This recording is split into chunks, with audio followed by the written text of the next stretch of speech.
Arkansas. We'll take an opening statement from Coach Van Horn. I have questions for the student athletes and then let them go and then questions for Coach. Coach, ready when you are. Yeah, what a well-pitched game by both teams. Phillips, he was throwing that sinker, and we were hitting into double plays. We set up some good innings, and then he did a great job of pitching his way out of it and kept it close. And then obviously they got a big swing, took the lead, and we got a big swing and took the lead, and just we had three big swings after a great base running move, 2 outs, we score. I think we scored all of our runs with 2 outs, and Davelin's single, we knew we needed another run. We just felt like we did, and left on left, and I just thought that Charles did a great job of staying over the pitch and slapping it the other way. But Zach was outstanding, Gackle's outstanding, and just a real pitcher's duel. Questions for student athletes? Who's going, Hutch? What was your perspective behind the plate with what Zach had going today? He was really good. He had 4 pitches going and throw him any time, and I think when he's able to do that, it's really hard to hit, so it was awesome. Have you seen that kind of emotion out of Zach this year?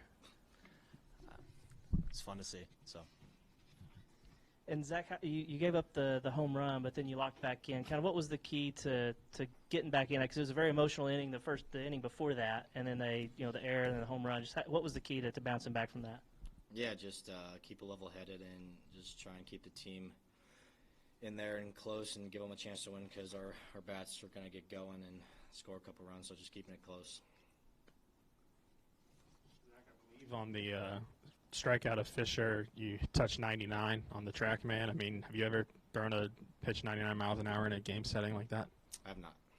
So different level of adrenaline today, safe to say? What was it like on the mound today emotionally? Yeah, the crowd was pretty special, so I can say the adrenaline was pumping a little more than it usually is, but it's pretty cool to see up there in 99.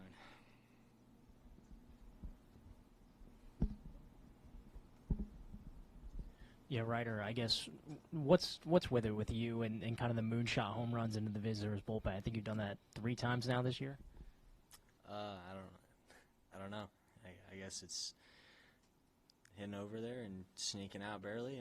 Today it was hit at 84. It shouldn't have gone out, but it did, so it all counts the same, I'd say. What does it mean to you just to contribute again from the cleanup spot? It's the same thing. I think every guy wants to contribute, so I think it's not just me, it's every guy in the lineup, and it's a good feeling, but got one more to go. And then, Zach, for you, an emotional inning in the 6th there, what were you saying to Andrew when you were pointing at him coming off the mound? Yeah, I was just competing, kind of blacked out, so I can't answer that for you. Don't remember. Tom? You got the mic. I guess for Ryder, Zach, you'll have a different viewpoint of tomorrow's game, but just how do you kind of keep it level-headed knowing that you still have one more game before you'll get to Omaha? I think it's the same thing. I think every day you try to go out and win, so it doesn't matter if we're up 1 or down 1. I think we just go out and compete our best and try to win the game. Yeah, I agree.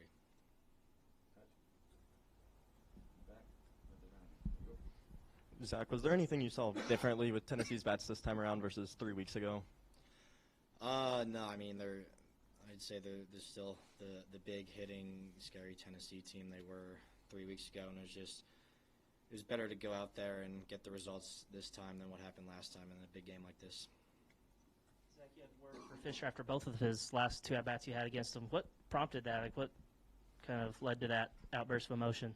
It's just a big game, and like I said, I was just going out there competing, giving the team a chance to win, so it's just kind of blacked out.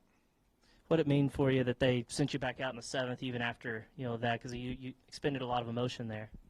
Yeah, I just kind of got back in the dugout and was waiting to see if they was going to get tossed or not, and then just kind of cooled down, and I'm pretty sure we won that inning, so I kind of got a longer rest time, so I was able to cool down.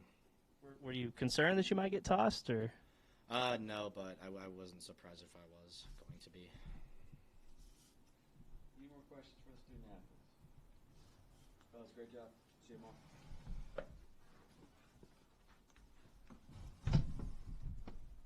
Questions for Coach Van Horn?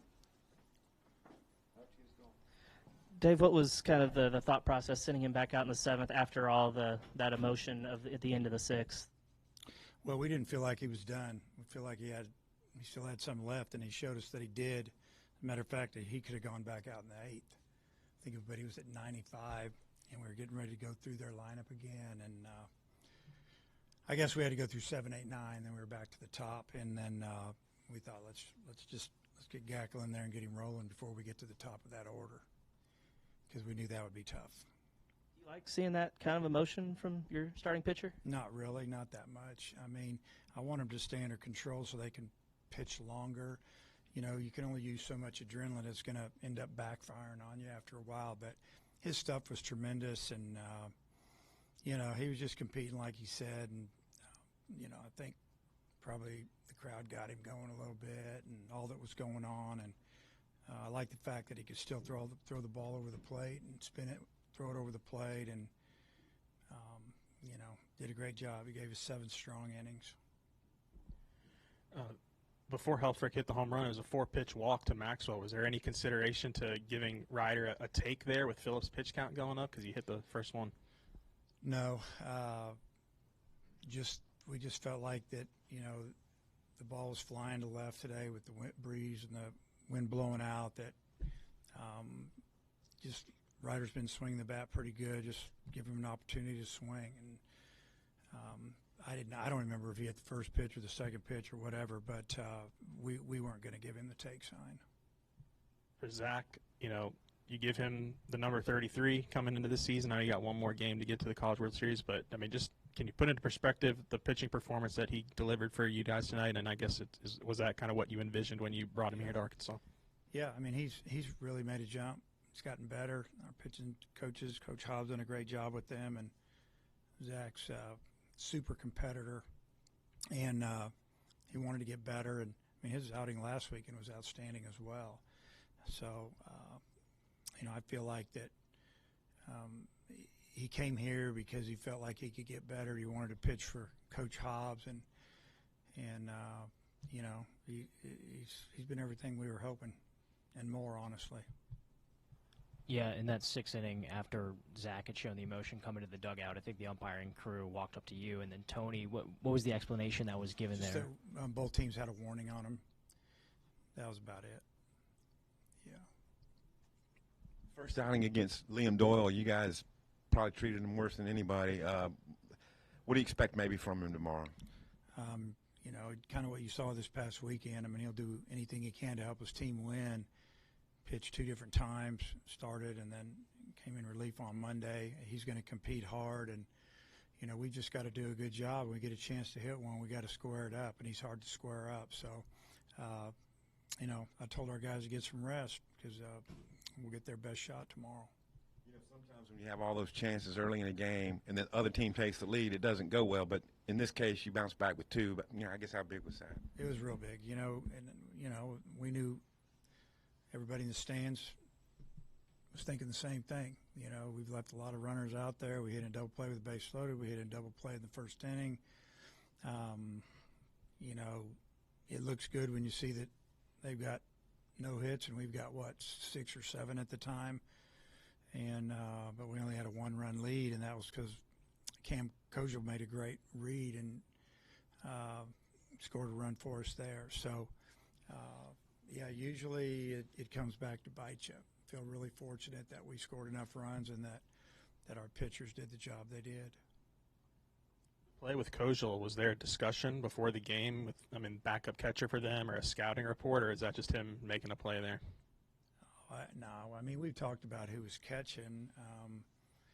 You know, it's about what you do when you're practicing and you're working and you're getting your basically a slow type walking lead, and you finish on your right leg with your weight forward. You don't want to be too far down, so they pick you off. But if you see something, you're still in a position to break.